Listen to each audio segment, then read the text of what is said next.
if the intent is completely sincere, authentic, I guess, whatever that means, well, you're going to create something great. You know, I really think that's what it is. Is it going to measure or whatever is trendy or whatever is, you know, contemporary or not? That's a completely different story, you know. But I mean, as an individual, if you have this authenticity, you can create something absolutely beautiful, because that's what I think we're naturally bound to be, you know, bound to do. I mean, look at all the, what we call, you know, more primitive societies. They all have incredible art, and they know education, it's all instinctual, and yet, you know, it's something that is part of our, you know, I guess it's part of our evolutionary path. You know, we got to express ourselves in order to keep evolving, you know. So it's kind of a cool thing.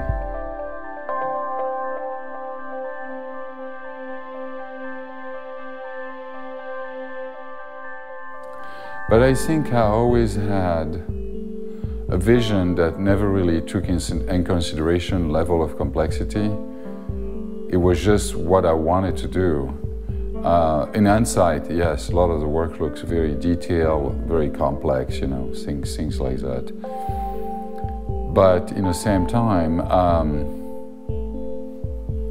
it's just because I never really questioned my vision. I think this is what I wanted to do, and just did it. When I started painting when I was like super young, I mean, I always had this fascination with painting. And my dad was a cabinet maker. We would just, you know, do wood carving in the workshop with my brother, just without even thinking about it, you know, putting things together and you know, carving away things, and eventually I did stone carving. We were surrounded by art basically all the time. It was like a natural thing from the very beginning, I would say. You know, it just made sense. I never considered doing anything else. I think in the last 5 years, I started to use systematically stainless steel. So it's a 316L grade stainless steel. It's a marine quality, surgical quality of stainless steel, and people can interact with it.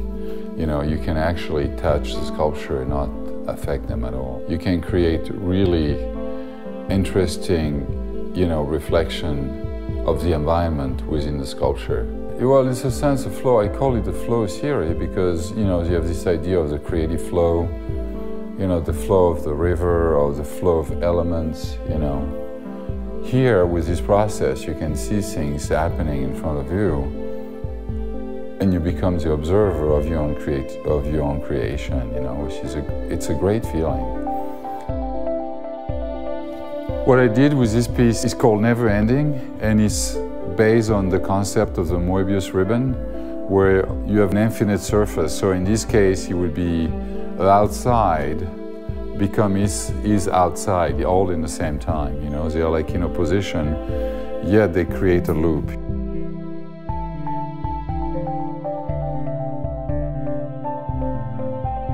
A lot of kids have very active imaginations. I think we all like originally creative.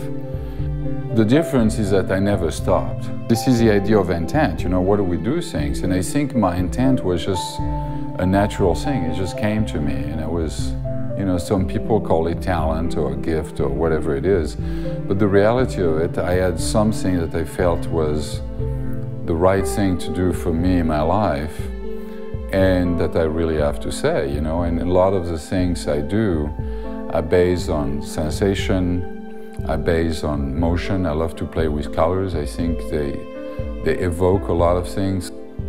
You know, the choice, the creative choice, that's really huge. I mean, it's like, I feel that with these ribbons, I can really tackle a representational shape as well as an abstract feeling, you know, like a sensation, like the wind, for instance. I really emphasized on creating a sensation, you know, of motion, like the wind blowing on somebody's face where you feel it, you know.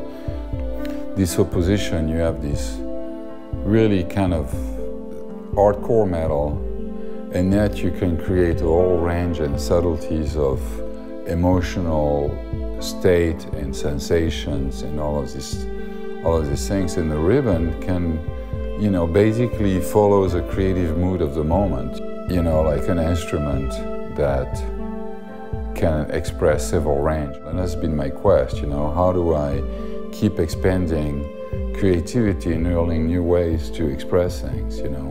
So I feel there's a long path I can explore.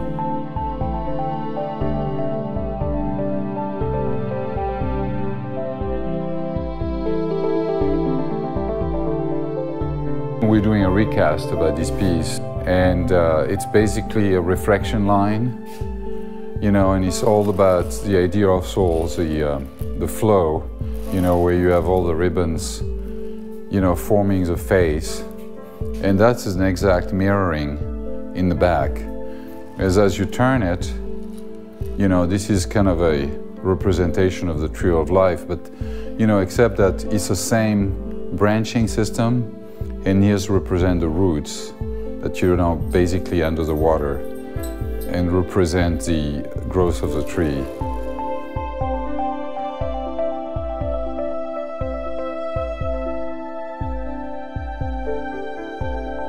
And here you have like a typical like super polish, you know, finish that is not a mirror finish but very highly reflective.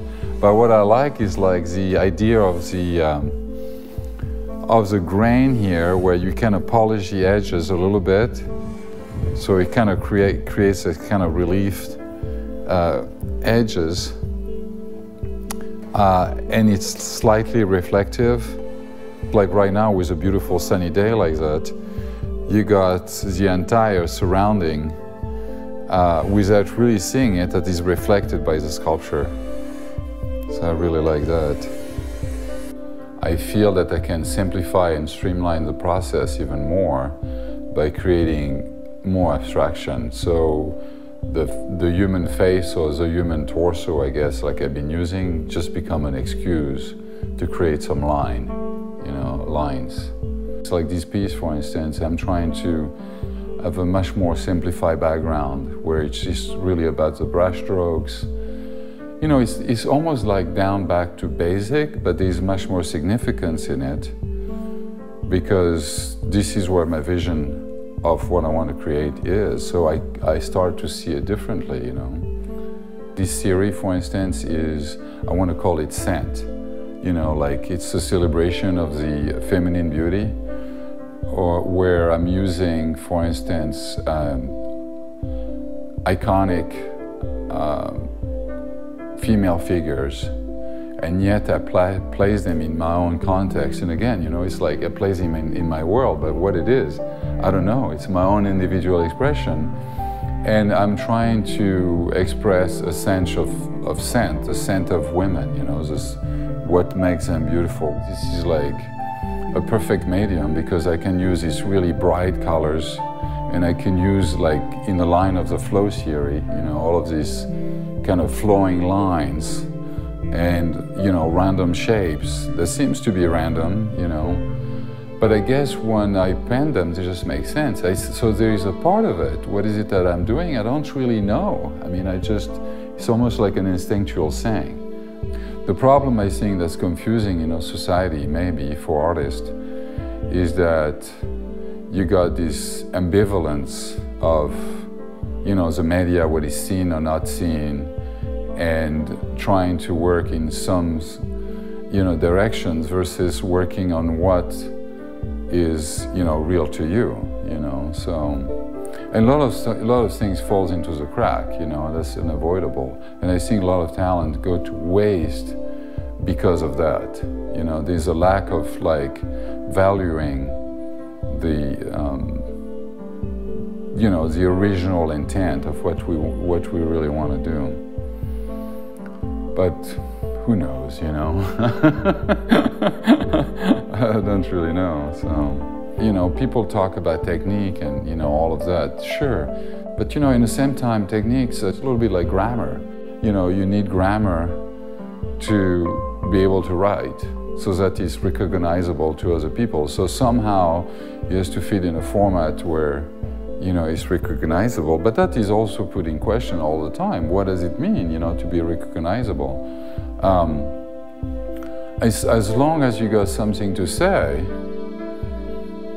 you know, then that's it. I think that's the real intent of creativity, is to express this voice, you know, to express this vision, to express these sensations. That's a real achievement right there. Yeah, no, I don't think I will ever retire. Yeah, I don't think there's such a thing for artists, you know. I think once you're in it, that's it. You know, there's no coming back.